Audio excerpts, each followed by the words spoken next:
So how can I best meet the needs and hear the needs of all my students?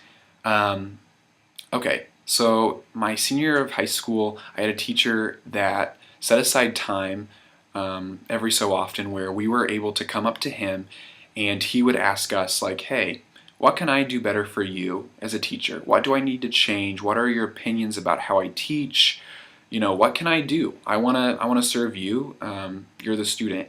And I was able to voice my opinions to him and he was able to hear me out. And as I've gone through school, teachers don't really do that. And it really was not a hard thing to do. It was really simple, but it was really effective and showed that he cared. So that's something that as I'm pursuing a career in education, that's something I've thought I need to implement that. And so that way, after I hear the concerns and hear the opinions of my students, when I go to make lesson plans, I can tailor the lesson plans to meet their needs.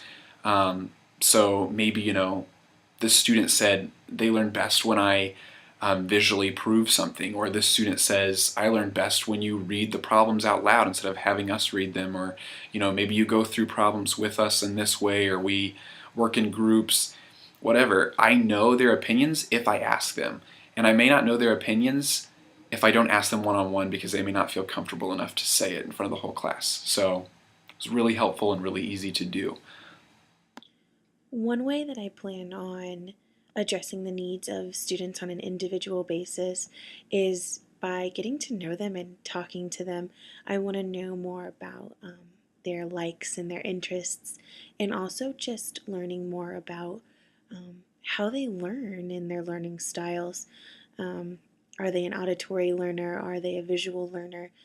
All of those components I plan on taking into consideration, so that way I can make learning fun for them and enjoyable, and also just kind of remove a lot of the obstacles that can be in students' way when trying to learn information.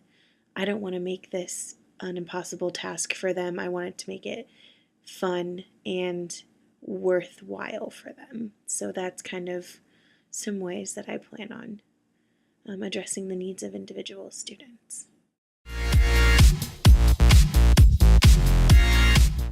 Okay, a component that I want to see in classroom management in my future class is rules. I think a traditional teacher will give you a set of rules and expect you to know them and to follow them, and we just have to because they're the teacher and they have that authority.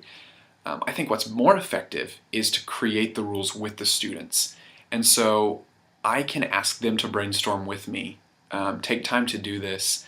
And so I'd say, what should be my expectations for you guys as students? What is conducive to a learning environment where there's not a lot of distractions and we can all best learn?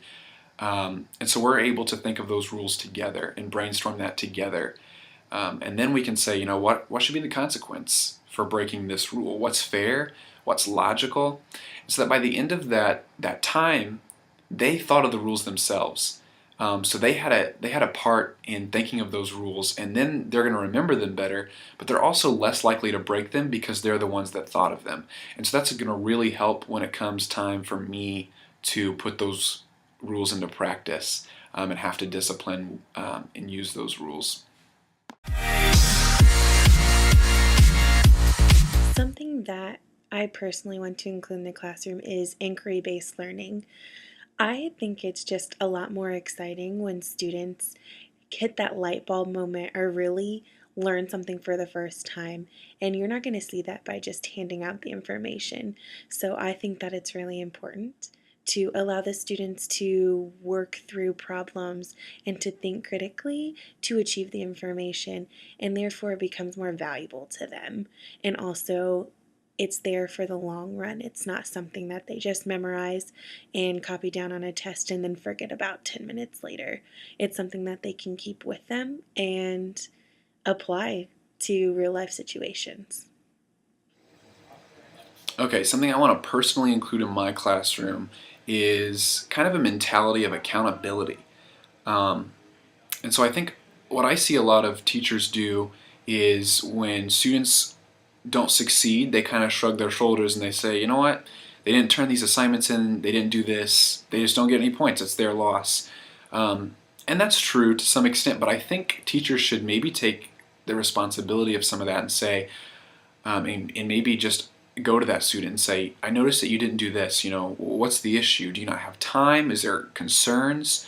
Did you not understand? Because if that's so, I want you to come to me. I want you to know that I am more than happy to answer your questions. And so just letting them know that you care, letting them know that you've recognized that they're slacking and that they're falling behind, um, and also just like maybe use that accountability in the other way and say, hey, you're doing really great. Keep up the good work. You're doing your assignments. Like, that's awesome. So.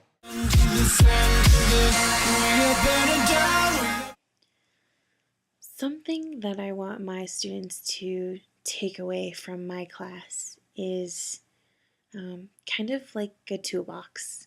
And in that toolbox, I want them to have critical thinking skills and problem solving abilities. I want them to be able to look at a problem and know, okay, I can solve this problem by doing the following, or I can figure out this solution by using these resources. I want them to be prepared for any situation that life can throw at them. And I also want them to know that they can overcome any of those situations or obstacles that are put in their way, that life can be what they make it, and that I believe that they can make their lives great.